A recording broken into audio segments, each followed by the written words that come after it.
Exterior का काम आपको कैसा लगेगा, कैसे होगा, एसीपी से कैसे होगा, एल्यूमिनियम के साथ, उसी के लिए मैं लेकर के आया हूँ एक साइट पर। तो देखिए और लाइक और सब्सक्राइब कीजिए और बेल आइकन को दबाइए।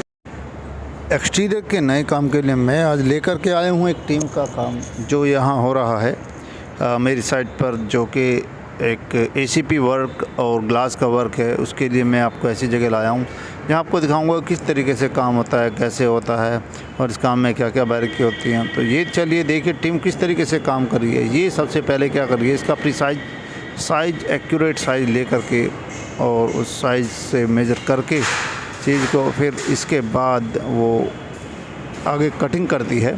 तो सबसे पहले साइज़ लिया जा रहा है और साइज़ को एक प्रॉपर तरीके से ही लिया जा रहा है ताकि कोई प्रॉब्लम ना हो और काम सही तरीके से होता रहे। ये देखिए मैं आपको नज़दीक से दिखा देता हूँ किस तरीके का साइज़ लिया जा रहा है। ये काम कोई आसान काम नहीं होता है। इस काम को करने के लिए काफ़ी अच्छे और सुलझे हुए कारीगरों की आवश्यकता होती है, जैसे कि हमारे यहाँ टीम पे लगे हुए हैं। बिल्कुल बारीकी से साइज़ को लेकर के उसके बाद ही काम में थोड़ा ध्यान दिया जाता है। अगर कटिंग में थोड़ी सी भी गलती हो जाती है तो वो आपका पूरा पैनल ख़राब कर सकती है, क्योंकि इस पैनल की कॉस्ट अच्छी खासी होती है। इसी के साथ ये टेबल बनाई जा रही है, एक ये टेबल है और एक वो बन रही है। तो ये टेबल एसीपी वर्क के लिए ही यूज़ होगी, क्योंकि इस पर रख कर के ही काम किया जाएगा ताकि काम को और अच्छा लुक दिया जा सके। तो ये ऐसा नहीं है कि इस काम को कोई ऐसे किया जाता है, क्योंकि इसके साथ साथ हमारी जैसे ये टेबल बनाई गई है एमएस के वर्क के साथ, और अब उसके बाद जैसे एसीपी सीटें इस पे रखी जाएंगी तो उनको बैंड करना होता है या कटिंग करनी होती है, उसको सही तरीके से उसमें पेंच वगैरह लगाने होते हैं। तो जो क्लिटिंग करनी होती है छोटे छोटे आपके एल्यूमिनियम के एंगल के टुकड़ों को, तो उसको यूज़ करते हैं। देखिए कटिंग को एक प्रिसाइज तरीके से करने के लिए क्या किया, क्योंकि ये टीमें पूरी की पूरी आती है एक अच्छे साइज़ में, लेकिन हमें जो अपना साइज साइड पे चाहिए होता है उसको कट करना होता है। उसके लिए कटर का इस्तेमाल किया जाता है। जो ये कटर आप लकड़ी काटने के लिए भी यूज़ करते हैं, प्लाई वगैरह, वही कटर है। और यहाँ पर इन्होंने तीन को एक साथ लिया है। इससे ज़्यादा को नहीं ले सकते, ज़्यादा हो जाती है तो प्रॉब्लम भी होती है, क्योंकि मशीन पर भी लोड पड़ता है। इसके अलावा मशीन अच्छा काम नहीं कर पाएगी, एक्यूरेसी भी चाहिए। फिर ब्लेड का अपना एक साइज़ होता है, उसके अनुसार ये काट पाती है। तो ये इसको कटिंग की जा रही है। देखिए किस तरीके से ये इसको काट रही हैं। ये पट्टी अलग निकल जाएगी और उसके निकलने के बाद यहाँ पर क्या होगा, कार्य किया जाएगा। ये चल रही है काम को अच्छा लेकर के,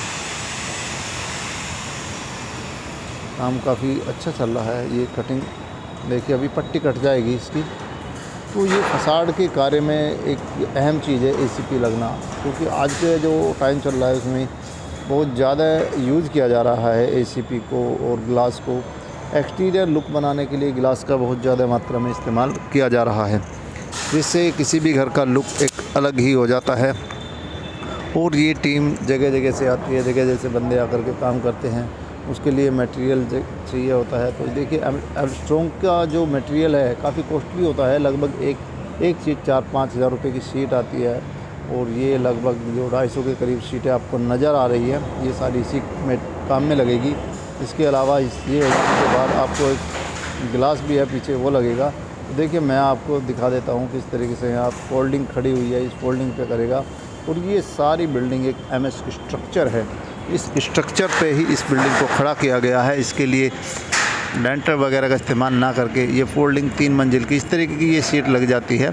और अभी इसके ऊपर क्योंकि ये पॉलीथीन लगी हुई है जिस पर स्ट्रॉन्ग लिखा हुआ है, बाद में इसको रिमूव कर दिया जाता है। और ये एल्यूमिनियम का देख रहे हैं आप, ये जो फ्रेमिंग की गई है एल्यूमिनियम की फ्रेमिंग इस पर की गई है। पहले एमएस की फ्रेमिंग की जाती है, फिर एल्यूमिनियम की फ्रेमिंग की गई है। उसके बाद साइड में यू चैनल लगा हुआ है। तो सारी चीज़ों का इस्तेमाल करके कॉम्बिनेशन बना करके काम करना होता है। ये फोल्डिंग का काम होता है, ये काफ़ी इम्पोर्टेंट होता है। इस पर सेफ्टी के साथ काम करना होता है, क्योंकि बगैर सेफ्टी के अगर इस पर काम करेंगे तो कोई भी हादसा या कुछ भी हो सकता है। इसलिए कोई भी काम बगैर सेफ्टी के ना करें। इसमें बेल्ट, इनकी हेलमेट, सेफ्टी शूज़ और जैकेट वगैरह का यूज़ किया जाता है। तो यहाँ पर ही भी एमएस का वर्क भी चल रहा है। जो रेलिंग होती है वो भी काम किया जाता है।